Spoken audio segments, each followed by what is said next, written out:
Hello, teachers. If you're anything like me, you love messing around. Are you? Do you like messing around with ChatGPT? I do it all the time. I'm always asking ChatGPT little questions and trying to refine my understanding of things. And one aspect of the questions that I ask is about teaching. I always want to be a better teacher, and I always want to be more efficient. So today, I want to show you two main things. I want to show you my prompts and my organization of how I talk with ChatGPT.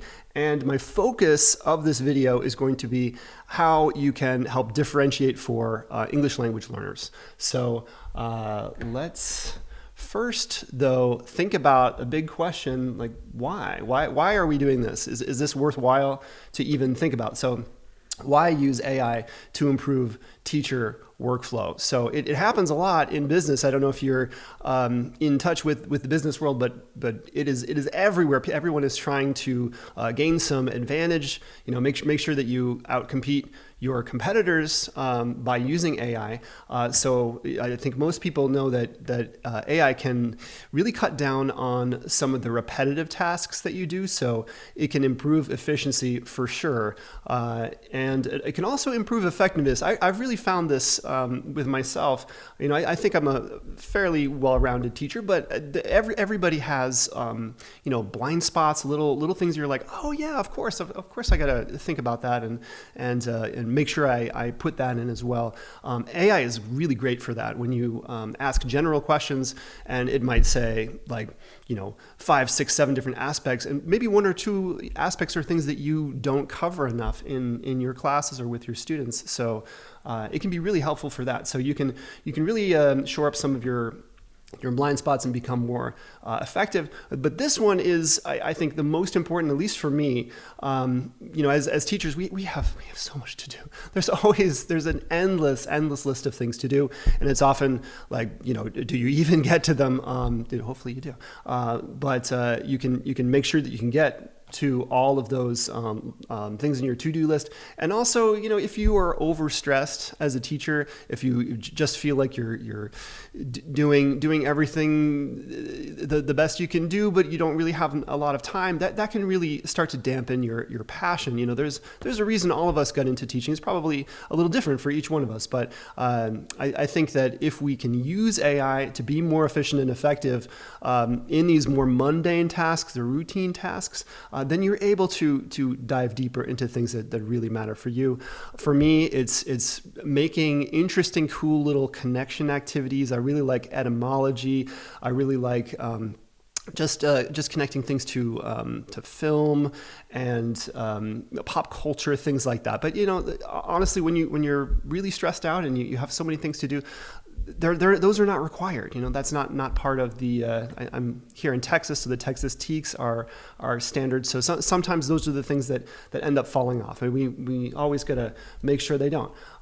So let me show you what I was thinking here. So ESL learners, there's a few different terms for these learners. You might have heard ESL, English as a second language. You might have heard ELL, English language learner. You might have heard EB, which is what my school district just started using, emergent bilingual learners. They're a special population. So that means that they require some extra materials, sometimes a different way of teaching as well, in order for them to access the curriculum. And everyone has the right to access the curriculum.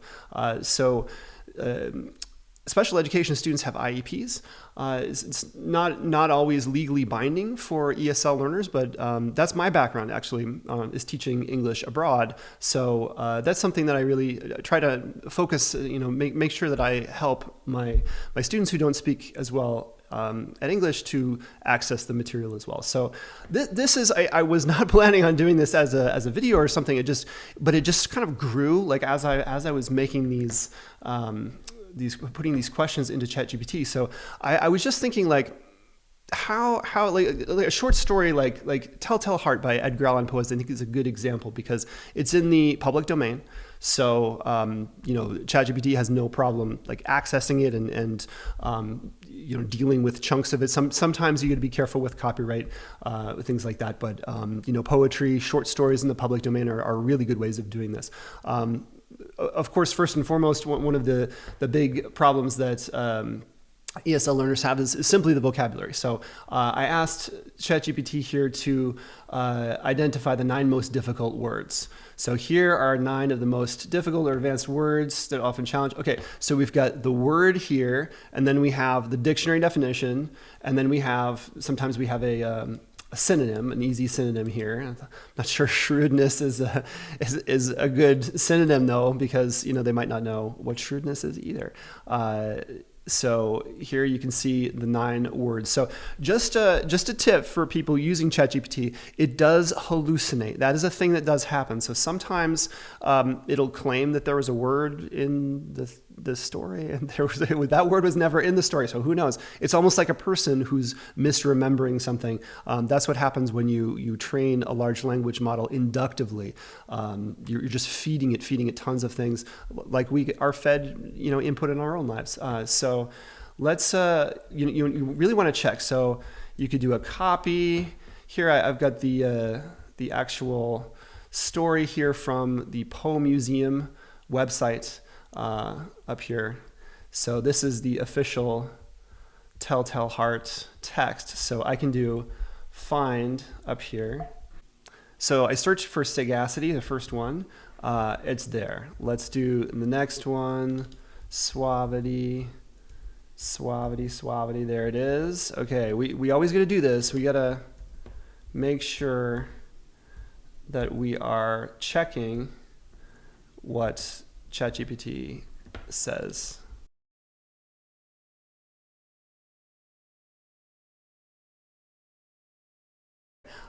So those are the words. And I feel like this is not really going to help the students. We identify the words, which is a time saver, right? We're trying to be efficient. We're trying to be effective. We're trying to free up time to do things that we might have piled up or things that we want to do in teaching. So we've got the words, but ChatGPT has some good ideas here, right? So do you want me to make this student-friendly glossary or quiz-style activity? This is something I almost always did when I was teaching abroad. To start out a lesson, if the lesson had a vocabulary focus, I would have pictures. Pictures probably the best. You can do other input, but pictures is a great thing. Pictures to connect the words. So could you make a picture glossary of these 9 words? Now here's a little tip that I wanted to teach you guys, because you can see that I have not upgraded. I am using the free version of ChatGPT. So anybody can do this as long as you have a computer with the internet. You'll be able to use this. You don't have to pay extra. But the problem is, I think it only generates 5 pictures or images per day for you, or might even be less than that. So it wouldn't do 9 for basically. But you can kind of cheat, and you can say, oh, let's make all of these 9. That's why I picked 9 actually. We make all of these 9 into this little tic-tac-toe board, almost little cards. So it's very contained, right? So when you're using them, you want to print this off, or you want to slice up the image. That could be something you might want to do too. So you got to describe it. That's something that you can get good at with ChatGPT, separated from each other at a kind of tic-tac-toe board. ChatGPT is very conversational. It'll understand what you're saying, and you can even use voice to text to input as well. So we get to be very specific, right? With the vocabulary word, a simple image, and a simple synonym for each. Okay, so ChatGPT understood what I was trying to say. So this would be nice to print out for students, or to put up on the board, or put in an LLM. Okay, so. Trying to be polite here to ChatGPT. Thank you. All right, so here's the next idea that I had, with especially the fact that this is in the public domain. So you can just copy paste it in here and have ChatGPT mess around with it. So adjusting the lexile level. So that is the complexity level. It's related not only to vocabulary but also sentence construction, things like that. So adjust the lexile level of the text of the story. So so here's the text. I copy pasted it from the website. One thing that I realized sort of after the fact was some things are lost. So one thing that was lost was like the italicized words. I noticed the original text, there were some italicized words. So yeah, there it is, like this one louder. So those are important things. That is linguistic information in this text. So next time I would think about that, but I'm not sure. I'd have to look more into that if the ChatGPT box would be able to accept different formatting. Maybe I need to upgrade. Okay, so I put it in there. That's my that's what I wrote to ChatGPT, and here's ChatGPT's response. Okay, so I simplified the story so a high school student at the TELPAS intermediate level can read and understand it. This is great. ChatGPT is really great at telling you exactly what it's doing, breaking things down. Such a good breaker downer of things. ChatGPT. I love that. Okay, so kept the original meaning and sequence of events, but used shorter sentences, clearer grammar, and more common words. Okay, so now you want to do your due diligence always, and you want to go back and forth between these two stories. So let's go back up. I'm not going to do the whole thing, but I'll just give you a little cool. Ooh, wow. Okay, so here is the original. True, nervous. How could you say I'm mad? Okay. Oh, how about this one? Hearken and observe how healthily. Listen and see how calmly. So we're using more high frequency language for an English language learner. Let's see. So it is doing it paragraph by paragraph. I noticed that down here, I think this one is a long paragraph, and paragraphs are a way that we process language. So a long paragraph is I know I speak Korean and I read Korean, and let me tell you, a long paragraph in Korean, I'm like, here we go. So that's how it can feel for an English language learner. So I believe this one was broken up into at least two. So like this is the point. Would a madman be so careful as this? Where is that? Right there. Would a madman have been so wise as this? Okay, so this is the original, and Edgar Allan Poe does not do a paragraph break here, but they decided ChatGPT decided it was a good enough place. Okay, looked in what, so it broke it up into two paragraphs there, but.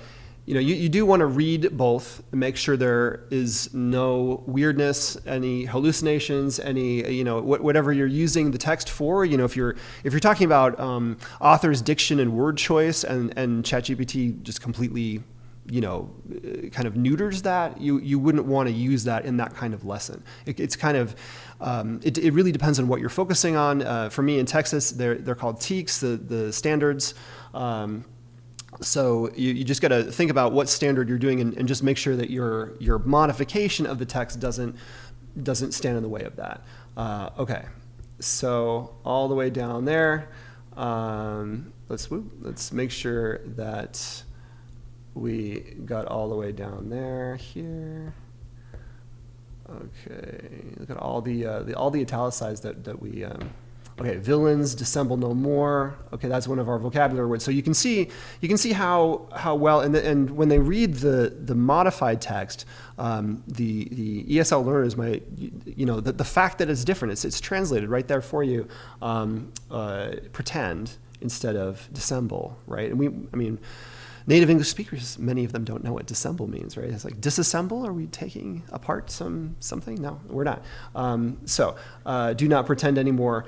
So it's just another input. It's another way to bring some focus for the learner onto those words.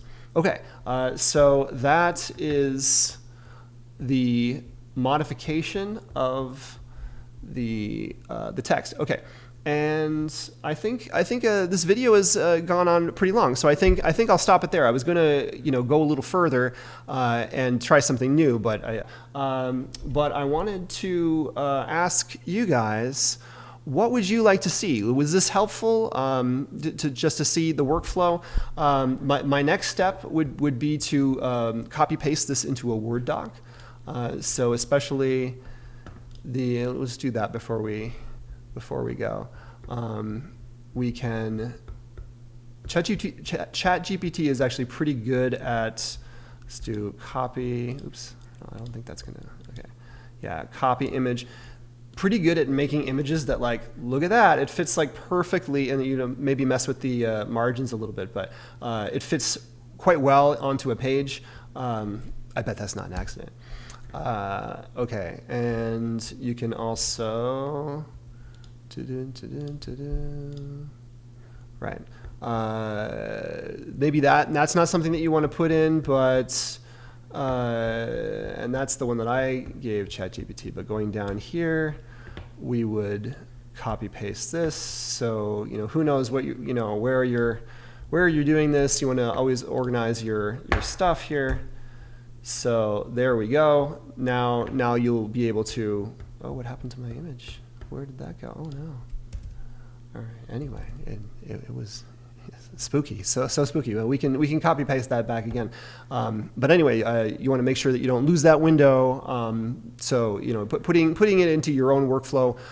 That's something maybe we could talk about later too. So let me know if you like this. If you do like this video, give me a thumbs up, and that'll let me know that people are watching. And if you have any other ideas about how to use AI, or if you have a question, you're like, oh, how do you do, what would this, how could I improve my workflow in this way? That's the kind of thing that I really want to dig into on this channel, among other things. But being more efficient and using AI, there's no reason why we in the public school system can't do the cool stuff that people are doing in the corporate world, in the business world, in terms of efficiency and effectiveness. So I hope you liked it, and I'll see you next time.